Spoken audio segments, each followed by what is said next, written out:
किया था उसमें हम सफल हो रहे हैं। थैंक यू कहना चाहते हैं जिसके तरफ से ये कार्यक्रम या जिन्होंने हमें सपोर्ट किया ये कार्यक्रम आप सबों के बीच लाने के लिए। ये हैं गोपाल नारायण सिंह विश्वविद्यालय के लोग, जमुआर, सासाराम, रोहतास, बिहार में। जी हाँ, एक बात बताते हैं। गोपाल बाबू, जिनके नाम से ये विश्वविद्यालय है, उन्होंने एक दिन कहा, राजेश, हम चाहते हैं कि ये बातें दूर दराज में अंतिम युवा जो बैठा है उस तक पहुंचा दिया जाए, एकदम फोर्सली, एकदम कन्विंसिंगली, कि भैया टेक्निकल पढ़ाई अगर तुम कर लोगे ना तो रोजगार की कोई समस्या नहीं होगी। तुम अपना स्व व्यवसाय भी कर सकते हो, रोटी मिलेगी ही मिलेगी। और सचमुच यकीन मानिए, क्या वो सुपौल, क्या सहरसा, क्या बक्सर, क्या डाल्टनगंज, क्या और इलाके, सारे जगह से फोन कॉल्स आ रहे हैं कि हमें फार्मेसी करना है, हमें एडुकेशन करना है, हमें मैनेजमेंट करना है, हमें जर्नलिज्म करना है, एग्रीकल्चर करना है, नर्सिंग करना है। बहुत खूब, चलिए आगे बढ़ते हैं। और जिन युवा साथियों के पास अभी हमारा नंबर नहीं है और जानकारियां लेना चाहते हैं तो नंबर नोट कीजिए। गोपाल नारायण सिंह विश्वविद्यालय के हेल्प डेस्क का नंबर है 9431899002, 9431899002, और एक टोल फ्री नंबर भी है 180012100051। ये नंबर है, नंबर छूट गया तो आगे भी बताएंगे। एक वेबसाइट भी है www.gnsu.ac.in। बहरहाल आज हमारे साथ हैं जमाल खान साहब।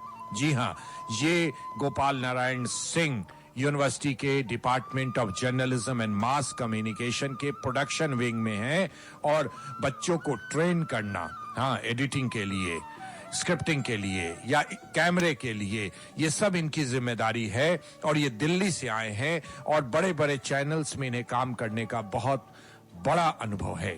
सबसे पहले जमाल साहब, आपका हमारे इस कार्यक्रम बुनियाद में बहुत बहुत स्वागत है। पूरे बिहार के बच्चे और झारखंड के डाल्टनगंज और इस तरीके के इलाके के बच्चे आपसे जुड़ चुके हैं। सबसे पहले अपने विषय में आप बताइए और यहाँ आने का, यानी गोपाल नारायण सिंह विश्वविद्यालय के department of journalism and mass communication में आने का मोटिवेशन कैसे मिला?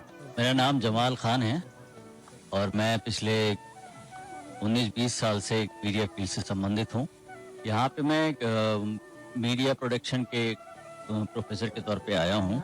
यहाँ आने का जो मोटिवेशन मुझे मिला, क्योंकि मोस्टली ऐसा होता है कि बड़े शहर से छोटे शहर आदमी आता नहीं है जब, तो यहाँ मुझे जो प्रेरणा मिली यहाँ पे आने की, यहाँ पे गोपाल जी ने से मेरी बात हुई दिल्ली में, तो उनका जो विजन था यहाँ के बच्चों के लिए, इस क्षेत्र के लिए, वो सुनने के बाद मुझे ऐसा लगा कि यहाँ जो बच्चे यहाँ से जाते हैं, बिहार से जाते हैं और जगहों से दूर दूर से जाते हैं दिल्ली, मुंबई पढ़ने के लिए, और कोई लोन लेके जाता है, कोई कुछ माँ बाप को छोड़ के जाता है, तो वो उसको अगर घर बैठे ही ये सारी सुविधाएं, ये सारी एजुकेशन और इस स्टैंडर्ड की एजुकेशन जो ब्रॉडकास्ट मीडिया में इस्तेमाल होती है, जो बड़े बड़े चैनल्स में इस्तेमाल होती है, वो आपको यहाँ सासाराम में ही मिल जाए और ये गोपाल नारायण सिंह यूनिवर्सिटी में ही अगर आपको मिल जाए, तो मुझे लगता है कि इससे बड़ी बात कुछ नहीं हो सकती। वाह, बहुत खूब। संस्थापक गोपाल बाबू की ये खासियत है कि उन्हें जहां भी ऐसे लोग मिलते हैं, हीरा नजर आता है, उसे इस यूनिवर्सिटी में लेकर आने का काम करते हैं और बच्चों को ज्यादा से ज्यादा देने का काम करते हैं। बहरहाल आप यहाँ आए, जीएनएसयू में क्या क्या खासियत लगी ये बताइए। अगर यहाँ पे मैं 2-3 सब्जेक्ट के ऊपर बात करना चाहूँगा। सबसे पहले हम लेते हैं इंफ्रास्ट्रक्चर, जिसमें हमारी इक्विपमेंट, बिल्डिंग और फैकल्टी आती है। अगर आप बड़े शहर में जाएंगे तो इतनी बड़ी फैसिलिटी आपको देखने को भी नहीं मिलेगी। बहुत छोटी सी जगह होगी और वहाँ पैसे आपसे यहाँ से 4 से 8 गुना ज़्यादा पैसे लिए जाएंगे और बाकी आपके रहने खाने का खर्चा लगता है, राइट। और दूसरी बात ये है कि यहाँ पे जो विजन है कि आपको घर में ही आपको इंटरनेशनल लेवल की सुविधाएं, इंटरनेशनल लेवल की टीचिंग, इंटरनेशनल लेवल के जो भी फैकल्टी मेंबर्स हैं। अगर मैं सपोज अपना ही एग्जांपल लूँ, तो मुझे गोपाल बाबू ने दिल्ली में मुझसे मिले और मुझसे यहाँ आने के लिए कहा तो उनका जो विजन था वो सिर्फ उसी वजह से मैं यहाँ पे बैठा हूँ, ताकि जो मेरे पास है, जो मैंने कमाया है 20 साल में, वो यहाँ के बच्चों में बांट सकूं। जब आपने यहाँ के बारे में सुना और जब यहाँ आए तो क्या देखा आपने, कितना सही सुना था? यहाँ आके जो गोपाल बाबू से मेरी बातचीत वहाँ दिल्ली में हुई थी, जितना उन्होंने मुझे बताया था उससे 4 गुना मैंने यहाँ का एम्बियंस, यहाँ के लोग और यहाँ की फैकल्टी, मतलब वो स्टूडेंट को मैंने देखा है कि आपस फैकल्टी से बात करते में झिझकते नहीं हैं। जो अक्सर दिल्ली मुंबई के कॉलेज में एक होता है, एक थोड़ा सा झिझक होती है टीचर से बात करने में, यहाँ कोई भी बच्चा टीचर से कभी भी बात कर सकता है, कुछ भी कर सकता है। और उनको थ्योरी के अलावा प्रैक्टिकल ज्यादा सिखाया। क्या होता है कि थ्योरी एक लिमिट तक आपको किताबों में पढ़ा दी गई कि ऐसा ऐसा होता है, लेकिन जब आप उसको करने जाते हैं फील्ड में, मेरा अपना एक्सपीरियंस बहुत सारा है कि जब आप पढ़ के निकलते हैं तो या तो आप अपने दिमाग में बहुत बड़े स्कॉलर हो जाते हैं कि मैं हो गया हूँ, लेकिन जब आप फील्ड में निकलते हैं तब आपको समझ में आता है कि जो आपने पढ़ा था वो पर्याप्त नहीं है। उसके लिए आपको प्रैक्टिकल करना ही होगा, आपको वो चीजें खुद हाथ से करनी होंगी। तो गोपाल नारायण सिंह यूनिवर्सिटी में ये खास बात है कि आपको पढ़ाया तो जाता ही है, लेकिन आपको फील्ड के लिए भी तैयार किया जाता है। अच्छा, एक सवाल जमाल खान साहब आपसे हम करना चाहेंगे कि लोग कहते हैं कि मीडिया के क्षेत्र में रोजगार है ही नहीं या स्टैग्नेट कर गया है, इसमें करियर स्कोप बहुत कम है। आप क्या कहेंगे? आप तो बड़े शहरों में भी आपने काम किया और आज गोपाल नारायण सिंह विश्वविद्यालय जमुआर सासाराम रोहतास के department of journalism and mass communication में काम कर रहे हैं। देखिए, ये तो एक भ्रांति है। जिन लोगों का एक्सपोजर नहीं है या शायद जिन लोगों को ज्यादा अपॉर्चुनिटी या मौका नहीं मिल पाया है, वो शायद इस तरह की बात करते होंगे, लेकिन मैं अपने एक्सपीरियंस से ये कह सकता हूँ कि ये सही समय है कि ये आगे आने वाले समय में जर्नलिज्म, मास मीडिया का ही स्कोप। पहले तो हमारे पास 3 एवेन्यूज थे ना, 3 जगहें थी जहां हम नौकरी पा सकते। आप टेलीविजन में चले जाइए, रेडियो में चले जाइए या प्रिंट मीडिया में चले, वहीं पे आपकी नौकरी का स्कोप था, चाहे गवर्नमेंट की हो चाहे प्राइवेट। लेकिन आज की डेट आपको इन तीनों जगह पे नहीं जाके भी नौकरी मिल सकती, नहीं जाके भी आप पैसे कमा सकते हैं। आप घर बैठे भी रेडियो प्रोडक्शन कर सकते हैं, फिल्म बना सकते हैं और उस चैनल पे डाल सकते हैं, इसी से एफिलिएट कर सकते हैं। बुनियाद कार्यक्रम चल रहा है। हम बताने की कोशिश कर रहे हैं युवा साथियों की टेक्निकल पढ़ाई कीजिए और बिहार से बाहर जाने की जरूरत नहीं है। हम नंबर बताते हैं, जानकारियां लीजिए। 9431899002 9431899002। जी हाँ, आगे बढ़ते हैं। जमाल साहब, आजकल हर किसी के पास फोन है, एंड्रॉयड फोन, नेट कनेक्शन भी है।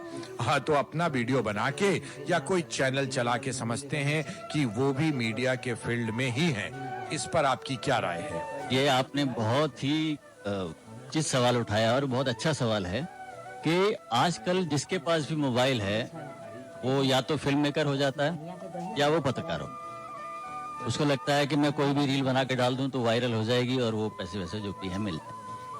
लेकिन अगर आप उसको पत्रकारिता के या जो नेशनल स्टैंडर्ड है, इंटरनेशनल स्टैंडर्ड है या ब्रॉडकास्ट स्टैंडर्ड है, उसके लेवल पे अगर आप, मैं एग्जांपल देता हूं आपको, आप जितनी भी रील उठा के देखिएगा उसमें कहीं लाइट ठीक नहीं होगी, कहीं ऑडियो ठीक नहीं होगा, कहीं कैमरा एंगल जो होना चाहिए था, आप दिखाना कुछ चाह रहे हैं, पीछे कोई घटना घट रही है, आप उस पर ज्यादा फोकस करना चाहते हैं, लेकिन आपका फोकस उस पर नहीं है, वो आपका फोकस पहले ही है। तो चीज आगे जो चीज है आपने उस पर फोकस कर लिया। तो ये सारी चीजें आप सिर्फ ट्रेनिंग से ही सीख सकते हैं। ऐसा नहीं है कि हाँ हम तुक्का मार सकते हैं कि भाई आज ये बन गया बन गया बन गया, लेकिन हर बार तुक्का ठीक नहीं लगता है। अगर आप ट्रेंड हैं तो आपको नौकरी भी मिल सकती है, आप अपना काम भी कर सकते हैं, आप गवर्नमेंट एम्प्लॉय भी हो सकते हैं। लेकिन आप अगर मोबाइल रिपोर्टर खाली हो गए बिना किसी नॉलेज के, तो मुझे लगता है कि आपकी गाड़ी बहुत देर तक नहीं चलने वाली। जो छात्र इस क्षेत्र में जाना चाहते हैं पर अभी भी इसके बारे में निश्चय नहीं कर पा रहे हैं, तो उनसे क्या कहेंगे और आप कैसे बच्चों के अंदर कॉन्फिडेंस बिल्डअप करेंगे? देखिए, जर्नलिज्म में और मास कम्युनिकेशन में ये तो आपको पता ही है कि आपका कम्युनिकेशन स्किल बहुत अच्छा होना चाहिए। अब यहाँ पे हमारा दायित्व है as a teacher, as a professor, कि हम, क्योंकि कोई भी बच्चा अगर 10+2 करके आता है तो वो उतना कॉन्फिडेंट नहीं होता है, उसको बोलने में झिझक होती है। सबसे पहला काम हम लोगों का ये होता है कि उसमें संवाद पैदा करें, उसके अंदर से वो टीचर और छात्र का जो डर है होता है, जो अक्सर हम लोग स्कूलों में भी देखते हैं कि जब मास्टर साहब आते हैं तो क्लास में शांति हो जाती है। यहाँ पे ऐसा नहीं है। यहाँ पे एक वार्तालाप का, संवाद का एक क्षेत्र बना रहता है। उससे ये होता है कि स्टूडेंट में कॉन्फिडेंस आता है और वो आत्मविश्वास ही आपसे सारी चीजें करवाता है। तो हमारा पहला टारगेट होता है कि बच्चे के अंदर कॉन्फिडेंस कैसे पैदा करें, और वो कॉन्फिडेंस आता है कि हमारे यहाँ फॉर्मल कुछ भी नहीं है। पढ़ाई का एक सम्मान होता है, ठीक बात है, विद्यार्थी और टीचर के बीच में एक लाइन है, लेकिन उसके अलावा भी अगर आप टीचर और स्टूडेंट मिल जाएं तो उनको सवाल पूछने में आसानी रहेगी और वो आप जो बताएंगे तो शायद ज्यादा समय तक वो याद रखें। तो यहाँ के सारे टीचर्स स्टूडेंट को एज ए स्टूडेंट नहीं है कि आपको एक सिलेबस है 6 महीने में आपको खत्म करना है, ऐसा नहीं है। उसको जब तक बच्चे के अंदर तक वो बात नहीं आ जाती है तब तक वो उसको नर्चर करते रहते हैं। थैंक यू जमाल साहब, बहुत बहुत। ये जमाल खान थे, department of journalism and mass communication में इलेक्ट्रॉनिक मीडिया का पूरा प्रोडक्शन यही संभालते, बच्चों को यही नर्चर करते हैं। बहुत ही उम्दा इंसान, बहुत ही उम्दा इनका करियर है। इनसे बातचीत चल रही थी अपने बिहार और झारखंड के बच्चों के लिए, और मीडिया का क्षेत्र अभी भी स्टैग्नेट नहीं किया है, बहुत स्कोप है, बस समझने की जरूरत है। हम तो कहते हैं, यानी राजेश तो कहता है ना कि टेक्निकल पढ़ाई में कभी स्टैग्नेशन आ ही नहीं सकता। अगर आप एग्रीकल्चर का कर लेते हैं तो उस पढ़ाई का इस्तेमाल आप अपने स्वावलंबी होने के लिए कर सकते हैं।